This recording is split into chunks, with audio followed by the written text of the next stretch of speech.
Hey everybody, what's going on? Good afternoon. Hope you guys are doing well. And I got to check in on this one. I know I usually don't make afternoon videos right now because there's not a lot going on. Usually just try to do the one upload a day until things actually start popping off a little bit. But this was pretty significant. So I want to talk about this for a little bit because what we got earlier today feels like the first time we've heard anything concrete about the Devon Witherspoon situation here in Seattle. So I definitely want to get into this and I want to get into it in a timely manner. So let's talk about the Devon Witherspoon update. This video is sponsored by Prize Picks. And basically, we got an update from Brady Henderson, who is one of the top dogs when it comes to discussing Seattle Seahawks news and updates. You can trust him for this kind of stuff for sure. And we got Sleeper Seahawks reposting it here. So according to Brady Henderson, and by the way, you can actually find his article here on ESPN as well, where he goes over this in detail. But the Seattle Seahawks have made an initial extension offer to Devon Witherspoon several weeks ago. This is not something that just happened. This is something that happened a while ago. And despite the initial extension offer being out there, a deal does not appear, particularly close. Now, there's no drama here. I want to stress that. Witherspoon has been participating in the voluntary offseason program for the Seahawks. I've noted before that he is present at the VMAC, even though he does not have to be. There's no way he would be doing that if he was at all unhappy or I would say even concerned. But it is worth noting that this team did extend JSN this offseason very painlessly, and now they seem to be going through at least a little bit of a process with Devon Witherspoon. If you go to the article here, he mentions that contrast, does Brady Henderson, and he does point out that Devon Witherspoon and Christian Gonzalez are both represented by the same agency, Win Sports Group, and Christian Gonzalez is trying to get extended this offseason as well. So there could be a correlation there where Win Sports Group are trying to get both of their high-end cornerback clients paid at the same time at a very high level. So maybe that's a factor here. And it also points out that Witherspoon has 2 years left on his contract, so it's not like this is an urgent issue. You don't even necessarily have to extend him this offseason, even though I would much prefer that. I think that would be much better than waiting. But this is definitely interesting and notable, especially if it's true that they're not close. Because here's the thing. Like, I think most people with any degree of rational thought expect Devon Witherspoon to set the market, just like JSN set the market. You look at the list of highest paid cornerbacks on an average annual salary basis. Right now, the market has been set by Trent McDuffie. Trent McDuffie. All right. Trent McDuffie is not some Deion Sanders or even a Richard Sherman or Darrell Revis type corner. He's Trent McDuffie. He's good, right? But is there any equivalency between Trent McDuffie and Devon Witherspoon? I mean, you could go through the numbers, I guess, right? Some of the numbers might be comparable. The achievements have some parallel, but as players, to me, it's not even the same ballpark because look at the flexibility that Witherspoon offers you. If you like sports, then the best way to make them even better and more exciting is using the Prize Picks app, where it always feels good to be right. Prize Picks makes daily fantasy simple. Just pick more or less on your favorite players and build lineups with a few taps. Whatever sport you're into, and obviously we are now firmly into the NFL offseason, so we're all about baseball. We got some basketball, we got some hockey, whatever it is you like. Prize Picks gives you a fun way to stay locked in while you're watching. Definitely make sure to use the promo code HMA. Prize Picks is hooking up users with $50 in lineups after you play your first $5 lineup. If you use that promo code, that is HMA. I've had a great time on Prize Picks so far, so definitely get on over to it, check it out, and make sure to get your lineups. And don't forget about Team Picks, where you can pick winners, spreads, and totals on any major game.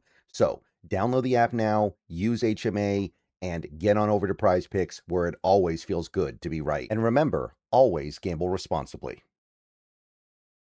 Devon Witherspoon is a player that has proven that he can excel in man and zone. That's not something you can find everywhere. And I don't think Trent McDuffie is one of those players who can excel in both man and zone. Devon Witherspoon has proven that he can excel in the slot and outside, whereas McDuffie, and I know that slot corner is more important now than it's been in a while, he's a player that seems like he's best off in the slot. And there's just going to be less value for a slot corner than an outside corner. So if he really is a mostly slot corner now, the fact that he set the market is even more noteworthy. And I think that it's impossible to look at that and come away with any conclusion other than you're going to have to give Witherspoon more money than the Rams gave McDuffie. Probably a noticeable, meaningful amount more. Like, you look at JSN, he didn't just set the market, he set the market by almost $2 million. He didn't get like a little bump up to like 41 million or even 41 and a half. He went up past 42. And I know the difference isn't a big deal, and it's not. Like, that's absolutely a good point, but he still set the market by a good amount because the season he had was so over the top good. The team just had to give it to him. And the other element is he had 2 years left on his rookie deal. He had the 4th year and the 5th year option. So in order to offset some of the less average annual value that the new contract would have, you needed to give him a little bit more money to placate him. The same thing is going to apply to Witherspoon because he's got that 5th year option as well. And if you want to continue on with the McDuffie comparison, like, well, what are the criticisms of Witherspoon that people can have? He doesn't get a lot of interceptions. He's got 2 interceptions in his career. Well, Trent McDuffie has 3 in one more season. So it's not like McDuffie's some interception hawk that justifies him getting paid more money than Witherspoon. What else could you say about Witherspoon? He misses games. Well, so does Trent McDuffie. Trent McDuffie missed 4 games last year. He missed 6 games as a rookie, right? Like, McDuffie doesn't have some perfect track record of health. He made the All-Pro team once. He made All-Pro first team once. Witherspoon's never done that, but Witherspoon's made the Pro Bowl every year of his career. McDuffie's never made the Pro Bowl. And McDuffie plays for the Chiefs, a team that has been one of the most public-facing teams in the NFL over his entire career. The Chiefs have played in the Super Bowl 3 of the 4 years McDuffie's been in the league. Witherspoon has made 1 playoff run in his career. So he is public-facing in a way that Witherspoon is not. And he still doesn't make the Pro Bowl the way Witherspoon does every year, even when he misses games. So I think it's very clear, especially because McDuffie got paid first, you're going to have to give Witherspoon more. And that means setting the market. And maybe that pushes it up to like 33 million a year. Okay.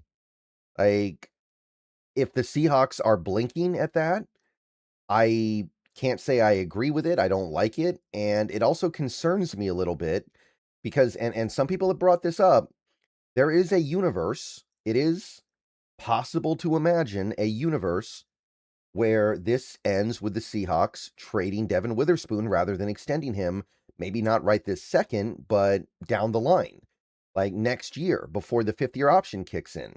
Maybe you keep him on that rookie deal for 2026, and then 2027 you move him. It's not impossible. And I know the Seahawks have been one of the teams in the NFL that are willing to do things like that, and it's worked out well. I want to be clear about that. I'm aware of the fact that this team has shown a willingness to move players that other teams probably wouldn't have been willing to move. And for the most part, it's worked out pretty darn well. It hasn't always worked out well. If you reach back far enough, you get into things like Max Unger, which is a little bit more complicated. I don't think a lot of Seahawks fans would defend that move. But recently, Russell Wilson trade worked out like a dream. It was one of the great trades in NFL history. Geno Smith trade, DK Metcalf trade. You've done things that other teams may have not been willing to do that ended up working out great. But I think the Devon Witherspoon situation is pretty clearly different. And I don't want to act like I think this team is seriously contemplating this. I would hope that this team values Devon Witherspoon the same way they value JSN and recognize he deserves to be the highest paid player at his position in the NFL. But just to flirt with the idea for a moment here, to me, Devon Witherspoon is irreplaceable in a way that the other players that we have traded, that we have moved on from, are not. Like, maybe DK Metcalf's precise skill set is not replaceable, but his production absolutely was and remains.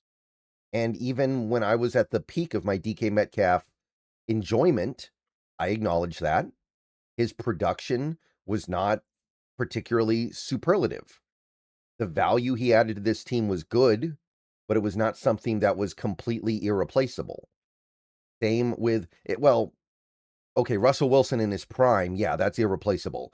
Russell Wilson at the point where we traded him, very replaceable, obviously. And we proved that in hindsight, but it was also something that was relatively clear at the time to people who were willing to pay a little bit of attention to it.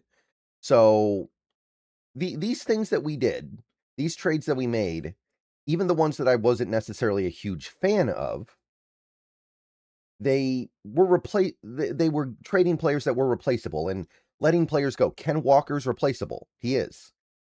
Kobe Bryant's replaceable. Boye Mafe's replaceable. Rick Woolen, maybe his exact skill set is not replaceable, but his value is replaceable because that skill set comes with downside. Devon Witherspoon, I mean, just for starters, he was a top 5 overall pick. How often do you pick in the top 5 overall? So the level of talent here is not replaceable unless you're a really bad team. Players like Devon Witherspoon are not easy to come across. And like I said earlier, great in zone, great in man, great in the slot, great as an outside corner. We know these things. These are not things you just find. These are things that are very hard. He's also one of the greatest blitzing cornerbacks in the league. So there's value there as well that some people don't necessarily give a lot of credence to. But I mean, we just won the Super Bowl in part because of how good Devon Witherspoon was on the blitz. Like, some of the biggest plays made in that game were on plays where Devon Witherspoon was sent on the blitz. So I don't see this as being somebody who's replaceable, especially when you consider the fact that he's an elite tackler, elite run defender. He is the full package. The only thing you don't get with Devon Witherspoon is great ball hawking ability. But, I look at these top corners on this list. We already went over Trent McDuffie, but does Sauce Gardner make a lot of interceptions? No. That's not really his game. Some of these guys at the top, they do have that element in their game, but the top 2 guys, no. And there's more important things in the world than whether or not your cornerback is getting interceptions. I think we've learned that, right? There's a reason why Rick Woolen's probably, I don't know if he's number 1, but he's near the top of the list for interceptions for an outside corner over the last 4 seasons. And not only did we let him go easily, and he did not find work very quickly after he was made available. So I think we know it's not that simple. But yeah, what I'm trying to get at here is I don't think you can just let Witherspoon go, even if you get a massive haul for him, even if you get a couple of first round picks, like you get the Sauce Gardner package from the way the Jets did from the Colts. Don't think you can replace a guy like Devon Witherspoon who gives you really good levels of play in pretty much everything. One of the elite tacklers, one of the elite run defenders, an elite blitzer, good coverage, outside, inside flexibility, man zone flexibility. This is not something I'd mess around with. John Schneider has messed around a lot the last several years, and it's worked out quite well for him. But that doesn't mean every time he messes around, it's going to be good. And I think Witherspoon is a bridge too far. So if they're trying to get him on like some $25 million a year deal, and it's a negotiation tactic because you know you're going to meet in the middle later, that's fine. But if you're actually drawing a line in the sand at like 25 million a year and you think that's what he's going to take, I can't get behind that. And we don't know which one it is yet, so I'm not here to say that that's definitely what it is.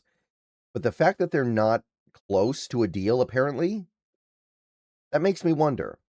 That implies either we're lowballing him or he's asking for something ridiculous like, 36 million a year. And I don't know if I believe that's realistic either. Players typically don't do that. All right. See you guys later. Go Hawks. Let me know what you think. See you guys soon.